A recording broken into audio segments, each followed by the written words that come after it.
Hey Facebook friends, Marianne here, and I am super excited to tell you what is coming on down the pike tomorrow at DC Finance. As many of you know who follow me, I've been very blessed and honored to be selected by Denny Chared to speak at many of his events all around the world, from London to the George Bush Presidential Conference Center to out here in Miami before, and I am here in Miami again. And I'm really excited because this is going to be the first time where I've been invited to kind of blend two of the worlds that I occupy. As many of you know who've been following me on social media for some time now, I'm a humanitarian, and I put pretty much 95% of my life to humanitarian work, whether that is activism, philanthropy, social responsible investing, conscious capitalism. All of that has really taken up a good deal of my life, including many of the books I've been blessed to write, etc., etc., etc. However, there was also an equally big passion of mine through most of my 20s, and that was my fine art. Many of you don't know that I've actually made 7-foot sculptures. Some are in private collections. I have a large 7-foot sculpture that is owned by His Holiness Dalai Lama. I've been very blessed to have success in that area, but I really had to make a hard choice early on in my life where it was either going to be put all my energy and time and money into my fine art and make that my world, or I was going to pay attention to the other ways in which I could affect the world. And that was what I ended up choosing because it was really a spiritual calling, best way I could put it. But I could say that today my work as a writer as well as an artist is more like being a scribe. It's recording those things that are about impact. As I've learned more and more about the world, the way different cultures work, the way globalization has made us more and more interdependent, environmentally, sociologically, economically, and yeah, I would say spiritually. But the more that has become to fruition, the more and more I realize how the role that creativity plays. There is a really unique similarity between the processes that I went through as an artist and sculptor to, believe it or not, creating SPVs and funds that focus on all sorts of things, from LGBT rights to the environment to empowering different demographics of people. Like we have an African American, Black European Africa fund that we're doing within UTF Holdings. We have so many different awesome things going on. But the creativity it takes to do that kind of stuff, the stuff that I'm being able to do with Lord Andrew Stone, Baroness Cindy Verma, Emmanuel Jal, through the Mimsy Institute, in which we helped get 160 families out of the war zone in the Sudan last year into safety. That was on the nonprofit side, and now we're looking at how do we build a for-profit means to bring actual economic empowerment to the people for a sustainable outcome, because it's unrealistic that philanthropy would sustain their grandchildren. You have to have an actual investment in a community. Being able to think this way is like building the cogs inside of a clock, if you will. And that made me actually go back to sculpture. When I was a young girl at University of Texas, actually the very first assignment that we were given was, here are 2 pieces of newspaper and here are 2.5 inches of tape, and you have to make something that will hold up 12 bricks. I only got 10 bricks. If any of you want to know the secret, I will tell you what I did. I'm not going to tell you what the winner did. What I can tell you I did is I folded all these different pieces of paper into basically a triangular prism shapes, and each of those put together across a spread held up 10 bricks before it couldn't hold anything up and collapsed. The winner did get 12 bricks. So if you're really curious about that, I will share it with you. But that kind of ingenuity was so important, because the idea was, no matter how creative you are you building something with a strong foundation underneath? Are you making something that will last? Are you making something that isn't just pretty, but can hold itself up? And those are the same questions we ask when we look at social responsible investing and conscious capitalism. So there's a great deal of similarity between the worlds of the arts and the worlds of social responsible investing and conscious capitalism. Because when we think about people, planet, profit, we have to look at the whole picture, not just selective, not just at what's pretty, not just, ooh, we feel good here, but Is this sustainable? Same idea. Is there a foundation on which this can continue and build and grow and be replicated? Because that's the ultimate goal. Can you create something that can be replicated and uplift the most people possible? As many of you know, with Joshua and my work, we have what's called social acupuncture, in which we look at how do we invest. Everybody has limited funds. I don't care if you're the world's mightiest billionaire. We all have a limited amount of energy, a limited amount of funds, and a limited amount of time on this earth. So what are you going to do with that? And when you can throw that stone in a way where you have the biggest ripples that come out, that's when you know you've got a winner. So Joshua and I have written some very dry academic papers that show how you graph this and whatnot.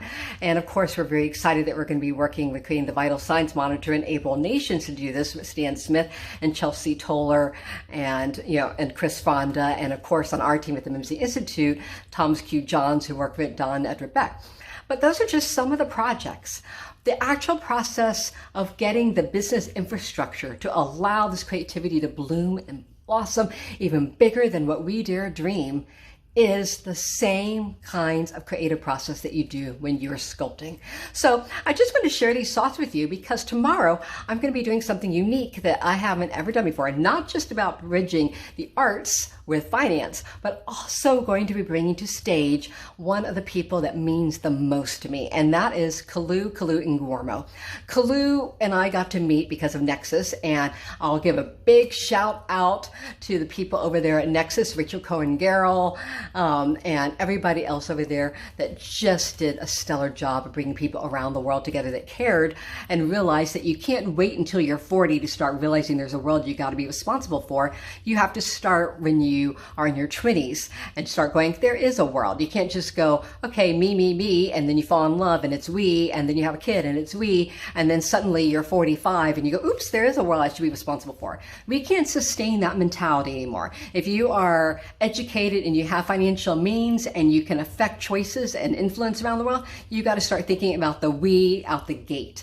And maybe that's not fair, but that's the reality of it. So huge shout out to Jonah Camper and to Richard Cohen-Garrell, who created Nexus to influence people who are going to have that kind of huge level of influence, whether it was because of money or family or connections or whatever, so that they could help people really realize early on how responsible they were and actually how wonderful it is to take on that responsibility and have each other basically encourage each other and hold each other accountable. And in that process, I created what was called the working group, which is something that you can't just come up with. You have to have the United Nations approve you to have a working group. And it was the working group for Indigenous issues. And now it is being led by some other wonderful people. But I was the first one that got to do that. And on my team, among the people there was Kalu Kalu Ugwuomo. And Kalu is Igbo, which is one of the tribes from Nigeria. His mom is an incredible woman. She is a princess, but instead of living in huge amounts of wealth over in Nigeria, she actually spends her time working in the VA to help veterans in the United States. And talk about an incredible woman. His father was asked by elders to come over and help also the Igbo communities. And they said that we need a chief down in Dallas, Texas. So they asked him to come down, and he ended up becoming a history professor. So these two exceptional people gave rise to some incredible children, and who are all, of course, adult and doing stellar, impressive things now.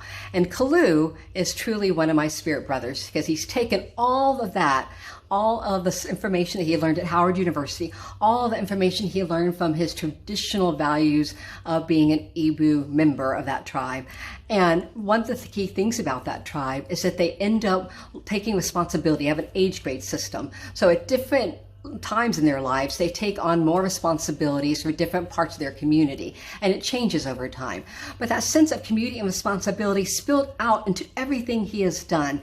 And he's actually worked with the Brahmin family up in New York at the family office and worked with them to create a just under $1 billion fund. Let me say that again, a just under $1 billion fund with the Brahmin family office that helped empower communities throughout Africa in their businesses. So after doing that success, he approached me and we started explaining, saying, you know what?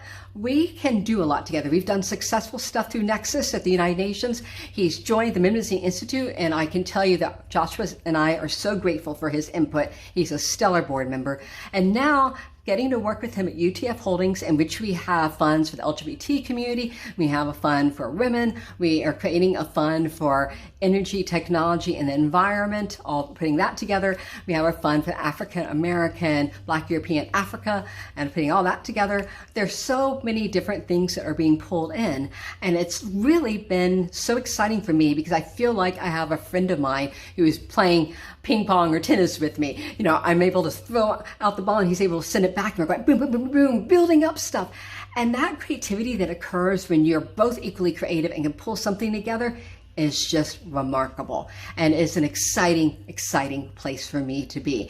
And it's no wonder that Kalu also gets it, because when he hasn't been doing all this finance stuff, he's also in the creative world, which makes him perfect for being here in Miami for Art Basel. He actually got one of his artists, EK, is going to be opening the Met, you know, right doing the Met Gala. He's doing an incredible work, and you will get to see a one-man show at the Metropolitan Museum of Art that will open up that Met Gala, and it is going to be all on the dandy, the concept of the dandy, which is something, ironically, I certainly relate to as a minority, that when you dress up and you hold yourself a certain way, you are actually rebelling against what's expected of you and saying, I am worth more. So it's such a brilliant thing in which Kalu has been able to bring his activism into the art world at the most highest level of sophisticated tables and places that people don't expect it. And so I am absolutely honored to get to work beside this rebel who has education and sophistication and a heart of gold. So that is my partner, Kalu Kalu Ugwuomo, and he is joining me on stage at DC Finance tomorrow, and I cannot wait for y'all to get to hear him and meet him. So anyway, that's what's coming down the pike. Thank you, Denny, Chared. Thank you, Linda Sandström, for making an opportunity for me to introduce a partner of mine that is helping me to enlarge the ability we have to help make the world a better place. And I look so forward to sharing with all of you how the creativity, as it, you know, the role it plays in both arts and finance, have a lot in common, as I've just shared. So we're going to be exploring those topics tomorrow, and I cannot wait to meet those of you who are there.